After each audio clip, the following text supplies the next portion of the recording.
मानव तस्करी के खिलाफ रेलवे सुरक्षा बल और राष्ट्रीय महिला आयोग एकजुट।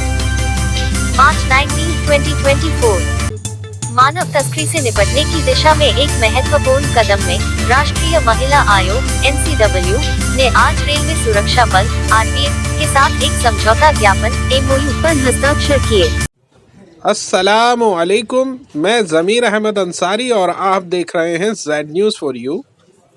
अर्ज़ यह है कि आपने अपने channel Z news for you को अभी तक सब्सक्राइब नहीं किया है तो सब्सक्राइब करें और साथ में दिए हुए बेल आइकन को भी दबाएं, जिससे हमारी आने वाली सभी वीडियोस के नोटिफिकेशन सबसे पहले आपको मिल सकें। इस सहयोगात्मक प्रयास के माध्यम से दोनों संगठनों ने भारतीय रेलवे नेटवर्क के भीतर महिला तस्करी की समस्याओं को प्रभावी ढंग से संबोधित करने के लिए RPF अधिकारियों को प्रशिक्षण प्रदान करने और संवेदनशील बनाने का संकल्प लिया। राष्ट्रीय महिला आयोग और रेलवे सुरक्षा बल ने मिलकर पूरे भारत में मानव तस्करी से निपटने के प्रयासों को मजबूत करने के उद्देश्य से एक ऐतिहासिक समझौता ज्ञापन (MOU) की घोषणा की। MOU पर NCW के संयुक्त सचिव A. अशोली चलाए और RPF महानिरीक्षक सर्वप्रिया मयंक ने हस्ताक्षर किए। यह विशेष रूप से भारतीय रेलवे के व्यापक नेटवर्क के भीतर मानव तस्करी के गंभीर मुद्दे से निपटने के लिए दोनों संगठनों की प्रतिबद्धता को रेखांकित करता है। ये पहल चौंकाने वाले आंकड़ों की प्रतिक्रिया के रूप में सामने आई है, जिसमें बताया गया है कि तस्करी की शिकार 70% महिलाएं हैं, जो समाज में सबसे कमजोर लोगों की रक्षा के लिए ठोस कार्रवाई की तत्काल आवश्यकता पर प्रकाश डालती है।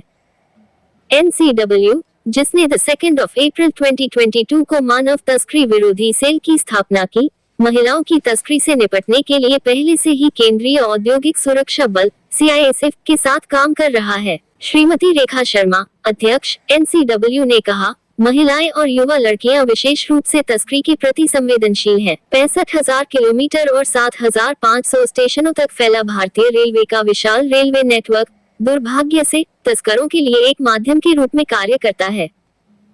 रेलवे स्टेशनों पर तैनात RPF कर्मी मानव तस्करी को रोकने में महत्वपूर्ण भूमिका निभाते हैं और महिलाओं के खिलाफ अपराधों को संबोधित करने में आयोग की आंख और कान के रूप में कार्य कर सकते हैं।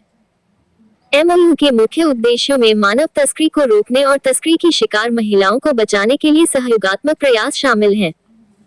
इसमें मानव तस्करी की घटनाओं के प्रति जागरूकता बढ़ाने और त्वरित प्रतिक्रिया देने के लिए RPF कर्मियों के लिए संवेदीकरण कार्यशालाएं और प्रशिक्षण सत्र आयोजित करना शामिल है। इसके अतिरिक्त फ्रंटलाइन रेलवे कर्मचारियों और आम जनता को मानव तस्करी के संकेतों के बारे में शिक्षित करने और ऐसे मामलों की प्रभावी ढंग से रिपोर्ट करने के तरीके के बारे में शिक्षित करने के लिए जागरूकता अभियान शुरू किया जाएगा। MOU के तहत RPF कर्मियों को निरंतर संवेदनशीलता और प्रशिक्षण प्राप्त होगा, जिससे उन्हें संदिग्ध गतिविधियों की पहचान करने और रिपोर्ट करने में सतर्क रहने का अधिकार मिलेगा। इस सहयोग का उद्देश्य RPF कर्मियों की क्षमताओं को बढ़ाना है, जिससे वे मानव तस्करी के खिलाफ सुरक्षा की एक अतिरिक्त परत के रूप में काम कर सकें। रेलवे के माध्यम से महिलाओं और लड़कियों की तस्करी को रोकने के उद्देश्य से RPF के चल रहे प्रयास पर प्रकाश डालते हुए श्री महानिदेशक RPF मनोज यादव ने उम्मीद जताई कि इस प्रयास से महिलाओं के खिलाफ अपराध से निपटने में RPF की क्षमता को बढ़ावा मिलेगा। NCW और RPF के बीच ये साझेदारी मानव तस्करी से निपटने और भारत के रेलवे नेटवर्क में कमजोर महिलाओं की सुरक्षा के सामूहिक प्रयासों में एक महत्वपूर्ण कदम का प्रतीक है।